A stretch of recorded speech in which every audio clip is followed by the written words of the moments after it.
Cindy from YFC Comics, and today we have a very special episode. It is a review of the latest movie, the latest Marvel Universe movie, Spider-Man Homecoming. And before I talk about the movie, I want to share with you a little bit about the comic books I have, the latest comic books I have of Spider-Man. So these are Peter Parker, the Spectacular Spider-Man #1, but I have 4 variant covers of the same, and I just wanted to show them to you. Here is one. Put it right here. There's another one. These are pretty neat. There's another one. I think this is my favorite. And out of that one, I also have one. This is the same one, Peter Parker, the Spectacular Spider-Man #1, in honor of Tom Holland, the latest actor that got selected to do the new Spider-Man. So this is the latest Spider-Man actor. And this comic book has nothing to do with the movie, but they did the cover in his honor. So I just wanted to point that out to you guys. And now we can talk about the movie. Before I get started on the movie, I will tell you that this is a non-spoiler review. So I will not review what happens in the movie. I will tell you that I am rating the movie 8.5 out of 10. And there's a lot of reasons for that, and I will share that with you. But before we get to talk about the movie, let me tell you a little bit about comic books. There was a comic book that came out before the movie, and that's called Spider-Man Homecoming Prelude. And this is part 1 of 2 and part 2 of 2. If you want to read a little bit about the story before you go watch the movie, you can read these comic books and you will be up to speed when you go watch the movie. However, you can also watch Captain America Civil War and then go watch Spider-Man, because the storyline of Spider-Man Homecoming picks up right after Civil War. So there you have it, a little intro to the movie. Now, why am I giving the movie an 8.5? Well, it is a Spider-Man movie, so I expected to see nothing but Spider-Man. And all over the movie, there was a lot of scenes of Tony Stark as Iron Man. Well, sometimes as Iron Man, sometimes as himself. But this was a Spider-Man movie, so I wanted to see Spider-Man. I did not want to see Iron Man too much. I love Iron Man movies. I love the Avengers, but I was not expecting to see anything or too much of it in the movie. So that was great.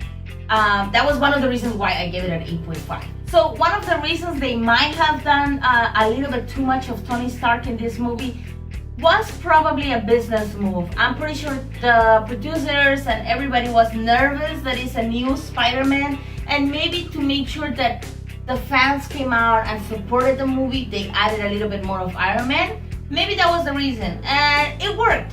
I heard a lot of people talking about the movie. I saw a lot of kids and all type of people and ages at the theater, so that was a great move on them. But that's the reason why I'm giving it an 8.5, because I wanted to see Spider-Man, a little bit of Iron Man, but not too much of it. So that was one reason. The other reason is Aunt May in the movie.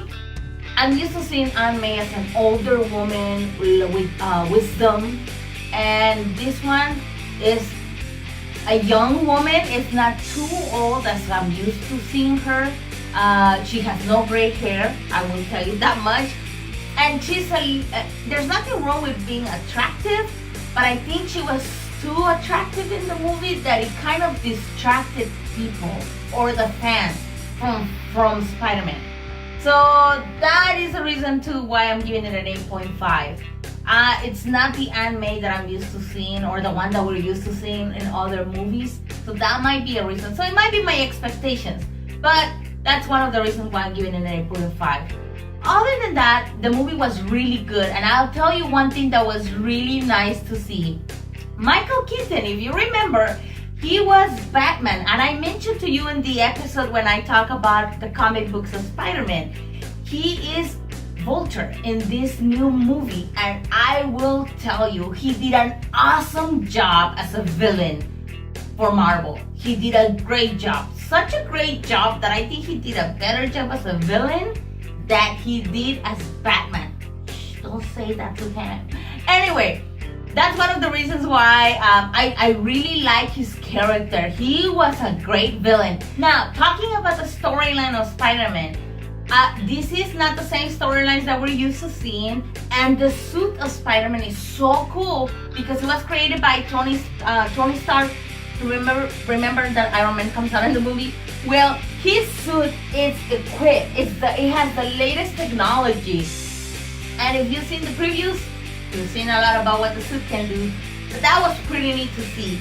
Now, talking about a little bit about the storyline, I believe, this is just my opinion, I believe the storyline of this Spider-Man is probably based on the Ultimate Spider-Man comic books. And you can see the comic book right here. I think they are a little bit tied because in this storyline, Spider-Man is a younger man, a younger guy. He is a sophomore in high school. So it happens that in Spider-Man Homecoming, he's a sophomore in high school and he's a young Spider-Man. So you be the judge. All right, now I hope the Marvel gives us an explanation of the timeline, or at least the timeline they presented to us, because somewhere in the movie it says 8 years later, and it kind of doesn't add up if you put the movies together. So I hope they make an explanation about that, or they tell us why or what happened between this time period. All right, and now here we go. If you go watch the movie and you're one of those true fans that likes to see the credits and it's always hoping to see something at the end, stay until the end. And then when it ends, stay again until the really end, because there is 2 cameos at the end of this movie. All right, you've been warned, so don't walk away as soon as the movie is over. Stay until the end. All right, friends, I hope you like this review.